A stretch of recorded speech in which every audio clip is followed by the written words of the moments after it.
Hello and welcome to another edition of Power of the Pen. I am LaWanna Bradford with the Bradford Group, as well as principal of the Bradford Group Consulting. And I am so excited to be back again with my E360 TV audience, as well as those of you that are joining us on Facebook to talk about the power of the pen in our expression and how important it is for us to tell our story, whether it's through written word or spoken word. And today I have a very special guest, Ramona Fowler, who will be joining me. And I thought it was very timely for her to be a part of this show, sharing one of her recommended reads because it is Mental Health Awareness Month. And we know that this is a time when we're spotlighting the importance of having this conversation of what it means to have a healthy mind, healthy body, healthy spirit. And again, this isn't just something we do for 30 days, but it's really what we do every single day of our lives. And how do we become more empowered in taking care of our mental health, just as we do our physical health. Our goal here is to help to get rid of the stigma and the biases associated with mental health so that it just becomes commonplace conversation that we have each and every day, sharing tips, tools, and resources, including the book that we are going to talk about later today. But I want to first, before I bring Ramona on, is start with a little video about mental health.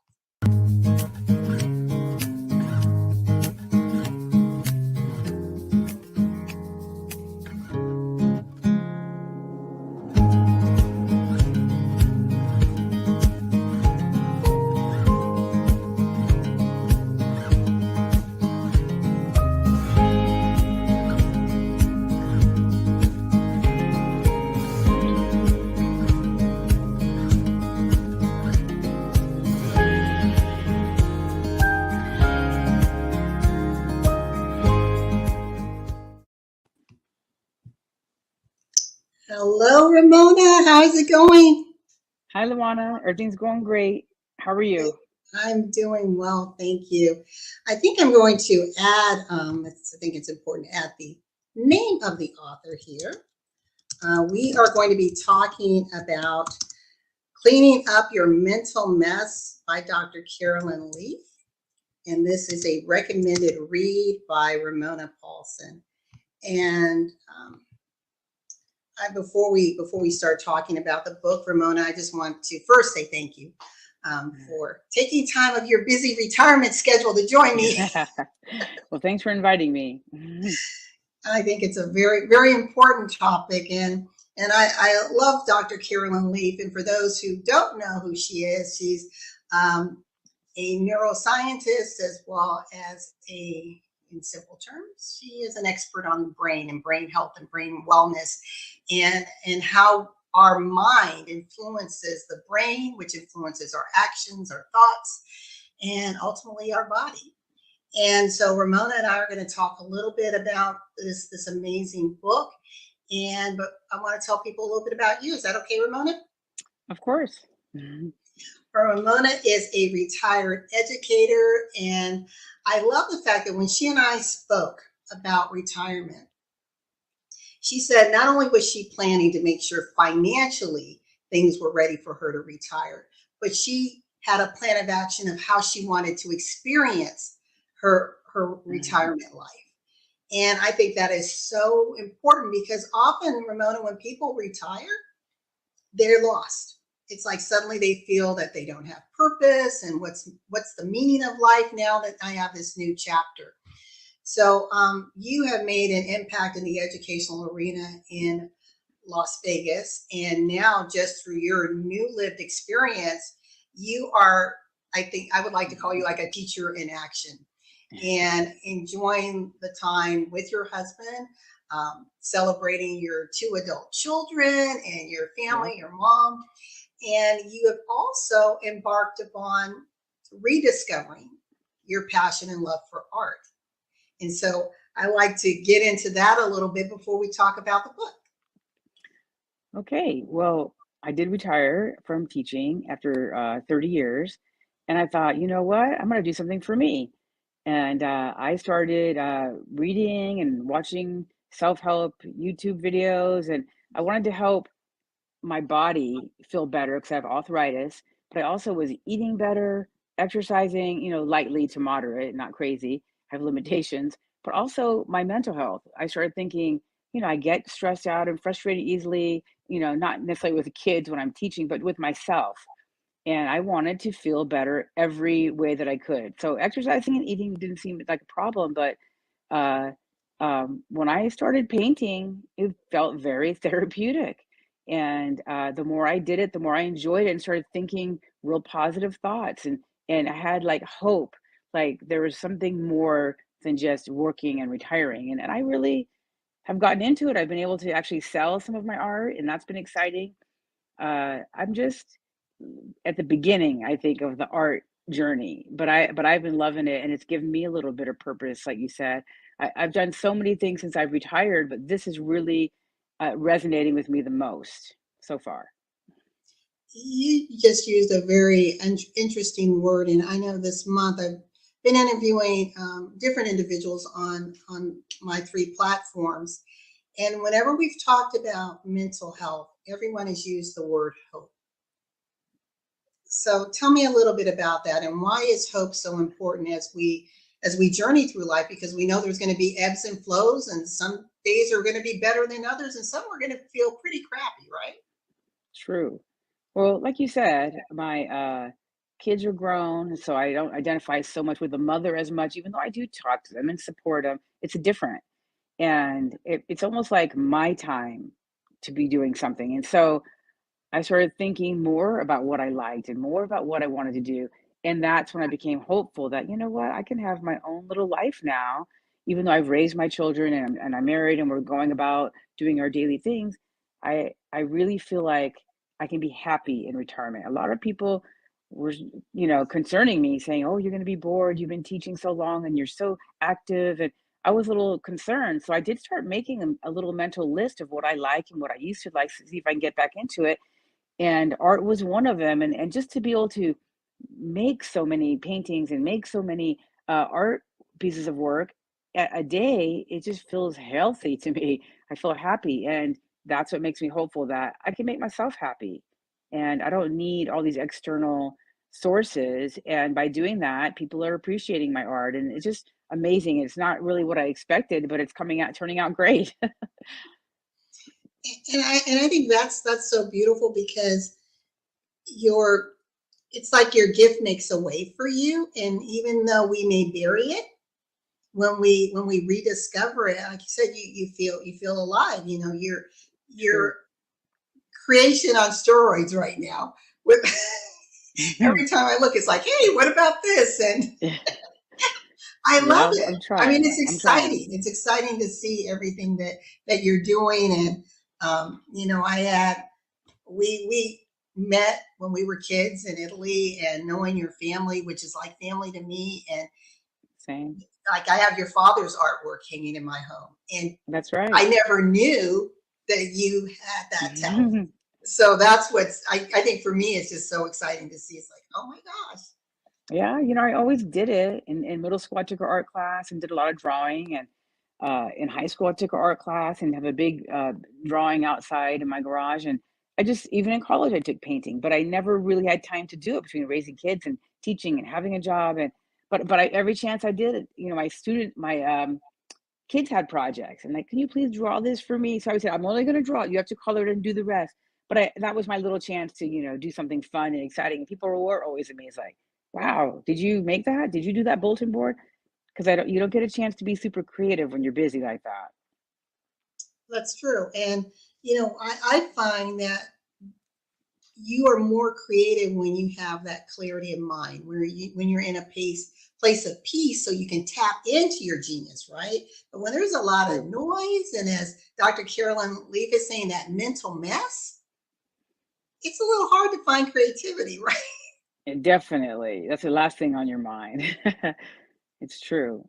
No, no, I've been having a good time of, like I said, exercising and eating right, and the last thing was the mental part, and I really wanted to get that down because as you go through life, oh, I wish I could work on that, or I want to do more of this, but until you really read more about it, like her book, I had to have it. And the more you start realizing, wow, this helps everybody in everyday life. It's not like people just that have problems. It's everyday things that could push your buttons or trigger you, and you can change it. You are the person driving your life, not your brain, as Dr. Caroline Leaf says. Is like you have your own mind, and your mind tells the brain what to do. And so I love the idea that it came from data and science. So that helps me understand it, because she makes it easy to understand. But to make it in everyday life, you have to really practice it. It takes time, and I been practicing it, and it really makes a difference. And I see it's affecting everyone in my life, my kids, my mom, everyone, because they see that I've changed a little bit, little by little, and they're like, wow, what'd you do? So how did you discover the book?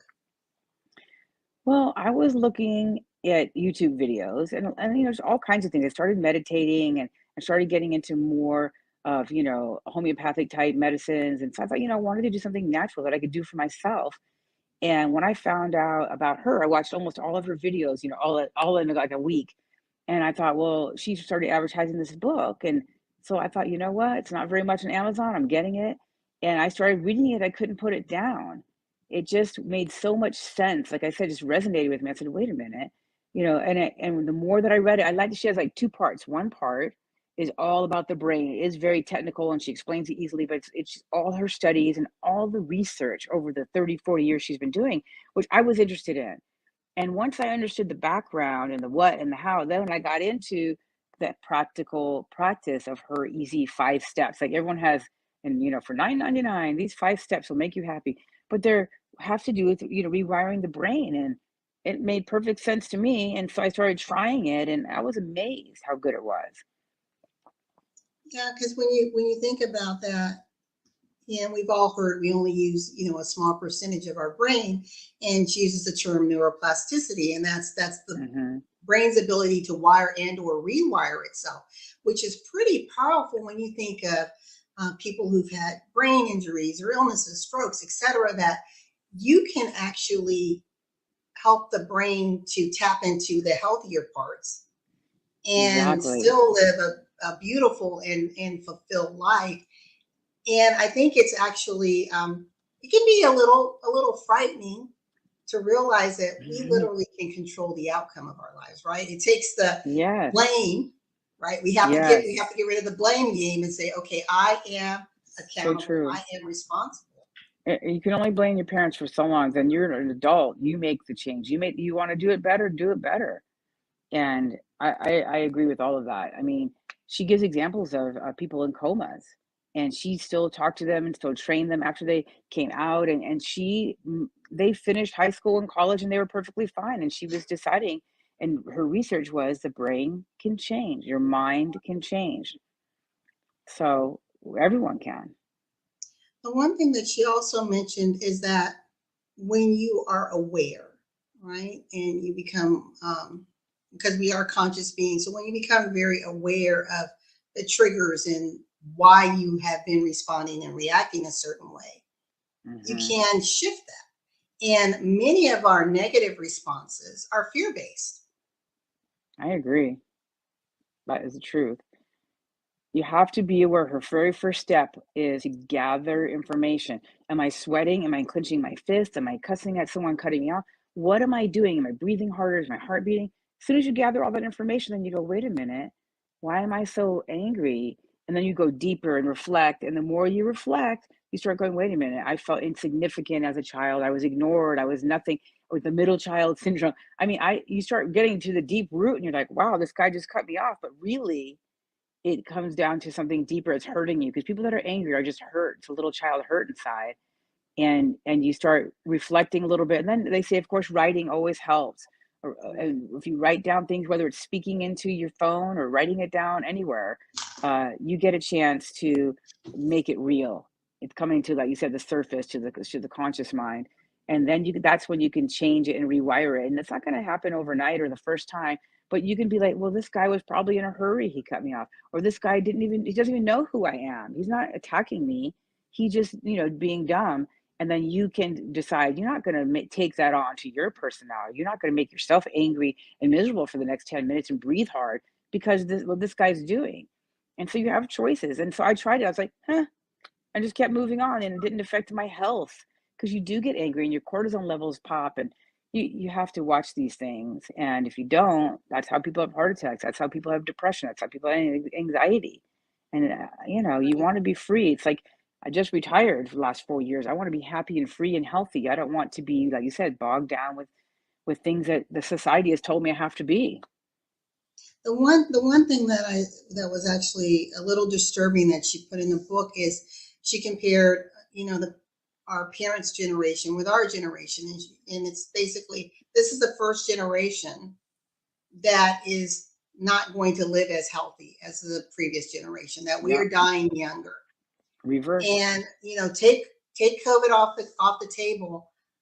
I don't know about you, but I've heard, I mean, so many people in our age group with tragic, diseases, or they're just dying, and you're wondering what is going on, and Hmm. we are in a very fast-paced society. Those of us that live in larger cities, I mean, just getting in traffic is stressful enough, and so Yes. we're living in this fight flight, state of being constantly.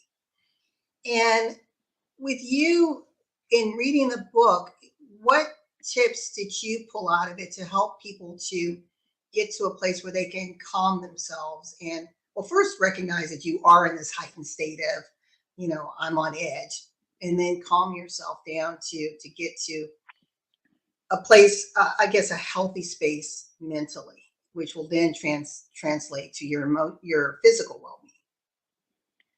Well, believe it or not, the more I talk to other people about this, the more I realize that their psychiatrists or their therapists are saying the exact same thing that Caroline Leaf is saying, that you can control the outcome. You can control how you feel. Maybe not everyone else, but you can control how you feel and how you react to things. So I think one of the biggest things I got out of the book was I'm in control of my life and destiny. If I want it to be full of love and happiness, that's what it will be. You don't let somebody else anger you, and you let it happen. That's your fault. So only you can change yourself. And if everybody just changed themselves and worry about themselves, life definitely would be better.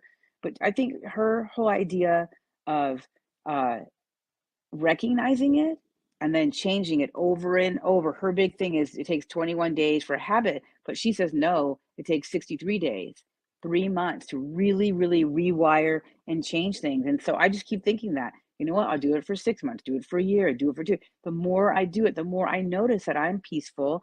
I have less anxiety. I'm sleeping better, and I'm affecting the people around me. My own kids are realizing the same things. And even though our generation is, like you said, fast paced and fast food and not as healthy and burning out so fast, I think the next generation is the key.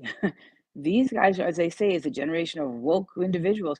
They already are aware at a very young age, and they're already changing things. They're already telling our generation what we need to do to make things different.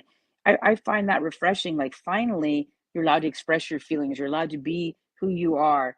And Yes. I think that's a good thing. And you have to like yourself. They always say that, like yourself before you like someone else. And it's really hard because you hold grudges against yourself and you think you're a certain way. You don't have to think you're a certain way. You can think you're any way you want to be. You can change it. And I know a lot of times for people, it takes a major accident, whether it's a heart attack or a car accident or something major, a divorce, something happens bad, and then they change. But it doesn't have to be that way. You can change on your own when you feel like it, when you want to, when you're ready to say, wow, I used to do this. Why? Oh, because of that. Wow. Okay. Now I'm going to, rewire myself. And to me, that's awesome. I mean, if you can train a dog, you definitely can train your brain. Tell it what you want. And I tell you what, it's been working. It's slowly but surely. You have to think the positive thoughts. And I'm having less issues, less problems, less everything. And so that I think that's healthy. And if you don't realize it and you don't want to do it, then no, it's not going to happen. There's always a naysayers, but you have to look deep into yourself and say, how do I want to be? What's my best self to show up? What do I have to do to do that? And everybody's different, but I was ready to work on myself because I'd been helping so many people. It's time to help myself. And this book, I loved it. I devoured it, and I talk about it to everybody I meet because I think it's just helpful for everyone in every situation, every age. I don't care what it is. Because she says she works with her family, husband, son, daughters, and they have to all the time they always say, do the 5 steps. And and when because of this, and they communicate, and I'm like, wow, what an awesome family that must be. Right. One of the things that she said, and this goes back to what you were just saying, she said, change requires action and application, and both of these are driven by our mind. The state of our mind is in affects how it functions, which determines what and how we absorb, apply, and put our own thinking into action. Everything we do begins with a thought. If we want to change anything in our lives, we must first change our thinking, our mind. When we know how to change our mind, we rewire neural networks in the brain that create useful, sustainable, automated, automatized, actions and attitudes, good habits that make us happier and healthier. We get from good advice to a good life with our mind, hence the term mind management. So we hear Exactly. time management all the time, right? But Yep. we don't hear mind management. Never. It's time. I think in the old days, honestly, when we grew up, you had a best friend and you talked to your best friend every day about little problems, big problems. You support each other, they didn't judge you. And I think that was our therapist back then. And that a lot of times now you don't have a lot of best friends. You don't have time for that, whether you're, married or whether you're, running around with a big career. You don't have that. And I think that less socializing has caused that generation a problem. We never had computers, we never had cell phones growing up, and it changes things. And I think more than ever, the younger generation needs to start realizing things because they don't have a lot of best friends to be talking to nonstop like we used to. I mean, that's all we do: ride our bikes as kids and talk and play on the playground. But a lot of kids don't even go outside anymore. No, it's sad. And as we're talking, I was thinking about as women, when we are busy and we're juggling, um, there's often this mask we put up, right? We want the world to think we've got it all together, but We're inside, invincible. we're struggling. And so this Definitely. book here is a way for us to understand what's happening, acknowledge it, but then how to take control, right? Yes, and make changes in your own life because everyone's got different situations.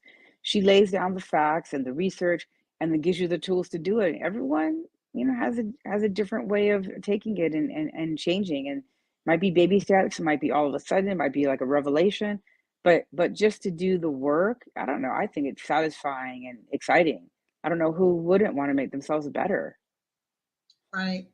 I want to let everyone know we're here with Power of the Pen with Ramona Fowler, and we're talking about her recommended read, Cleaning Up Your Mental Mess by Dr. Caroline Leaf. Um, and this show is for infotainment purposes only. It is not designed to treat any diseases or any issues with mental health. We do encourage, if anyone is in that state where you're feeling a little overwhelmed and out of control, 800-273-8255. That's 800-273-8255. So Ramona, you mentioned that the first half of the book's very technical, talks about the science and the evidence base associated with the science, and then the second half you get into the practical application. Yes, all Now the that I know process. all of this, what does it mean to me? How can I use this? And you mentioned the Exactly. 5 steps. So, if I may, I want to take myself down, and can you just walk us through um, Sure. the 5 steps? Sure. Okay, perfect. All right, what the Caroline Leaf starts with is gathering. Gather all the information you can about your breathing, about your body, what you're thinking. What do you rush to as soon as you're getting this feeling? The very next thing is reflecting. Like, wait a minute, this reminds me of the 10 other times I was mad last week or upset or whatever. Once you reflect a little bit about it, you start realizing, am I safe? Is this real? You have to think of these kinds of things. And then you start writing. You have to write, whether it's speaking into a microphone or just physically writing. Writing about it makes it real. Writing about it helps your brain to clear it up and make it clearer for you. And then you just recheck.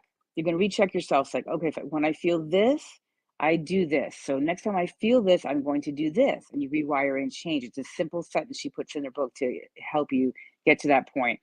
And then there's something called an active reach where you try it. There's no cycle that is going to work unless you practice it. So if you can practice it with little things, big things, relatives, whoever triggers you, uh, you have to keep practicing it. And I go back to the book all the time, almost like a manual, and it helps me look and see, what did I miss this time? How can I change it? How can I make it better? But after you have all these positive uh, uh, I say revelations, you start thinking, wait a minute, you change how you think. That's your chance to rewire your brain. It does take a little bit of time, but the more you do it, it's like healing yourself. You slowly start healing your mind, your body, everything, your soul. You're feeling, like a whole person, and that life is different now. It's not so dark and negative. And I think everyone can benefit from reading the book or watching a couple of her videos and make you understand. She's a great person to explain the process and how the negative thoughts go away. You have to replace them with positive thoughts.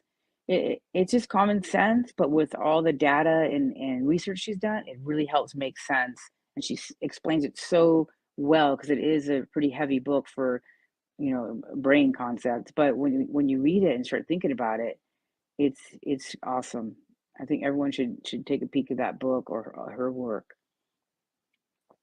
Can you hold the book up for us? Yeah, here's the cover.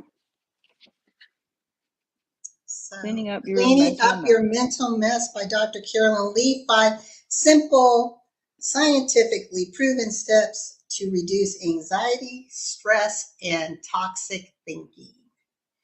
Exactly. And we could all use a little bit of that, right? Yes, this day and age.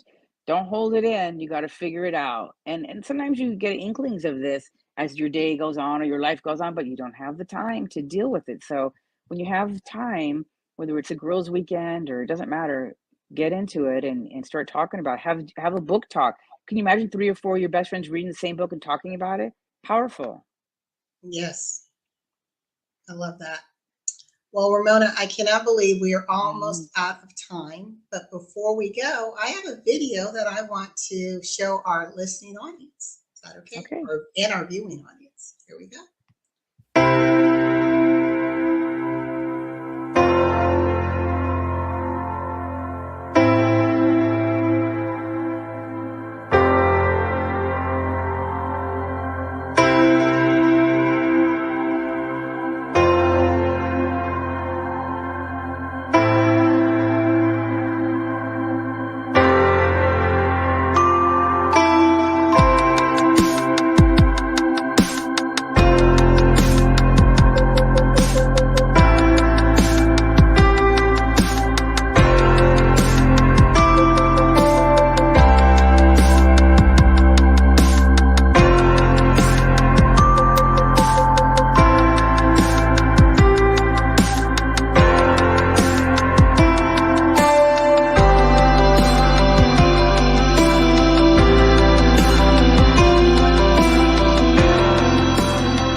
Thank you. So I thought it was important for, first of all, our audience to know, your business side of your retirement with your art, your beautiful artwork, but also that when we're able to tap into the awareness and take the conscious steps to apply these tools and techniques that Dr. Leaf has provided, those 5 steps, we can find ourselves venturing into a new creative and expansive zone, just like you're experiencing, Ramona. And it's like every day becomes new because you're not the same person that you were before you discovered her, right?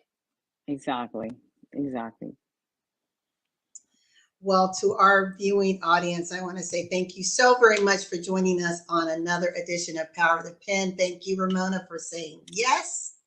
And please, you can get the book, Cleaning Up Your Mental Mess by Dr. Carolyn Leaf on Amazon.com. If you have any questions for Ramona, please reach out to her on Instagram or Facebook. And if you would like to learn more about how you can explore your artistic side, maybe you've always had a desire to paint, contact Ramona. She'll give you some tips. And to all of you, we encourage you to celebrate your voice. Feel free to express who you are, show up authentically, and live your life to the fullest. As Ramona mentioned, life is happening now. It's happening now. And we realize that life can happen and bring some unexpected things, can make things a little dark. You're not alone. Please reach out for support and just remember that there is hope. Until next time. Bye, everyone. Bye, Ramona. Thank, thank you.